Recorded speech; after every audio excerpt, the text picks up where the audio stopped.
होस् अनि सम्पूर्ण प्रियजन सम्पूर्ण मण्डली परिवारलाई जय मसी भन्न चाहन्छु अनि नमस्कार पनि भन्न चाहन्छु जसजनाले यो भिडियो हेर्दै हुनुहुन्छ। म चाहिँ विशेष गरिकन कर्णाली प्रदेशको मुगु जिल्लामा रहेको नेपालको सबैभन्दा ठुलो ताल रारा तालमा छु अनि यहाँ आउँदै गर्दाखेरि यहाँको दृश्य एकदमै मनमोहक लाग्यो अनि यहाँको एकदमै सुन्दरता लाग्यो, मनै लोभ्याउने हैन, जति हेरौँ उति हेरिरहन मन लाग्ने रारा ताल अनि यहाँको वरपरको हिमालहरू पहाडहरू एकदमै सुन्दर छ। साथीले यता देखाइदिनुस् त, चारैतिर हजार डाँडाहरूका पशु प्राणी मेरा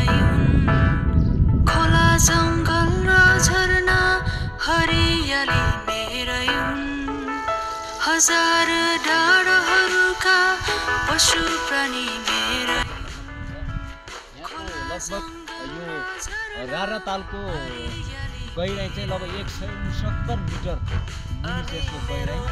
चौडाइका कुरा नगर्नुहोस्, वाल्नुपट्टिबाट पाल्नुपट्टि हेरेर हामी देख्न सक्दैनौँ। ढुङ्गामा तपाईँ यहाँदेखि पानी ल्याउनु चौडाइमा लगभग 45 मिनट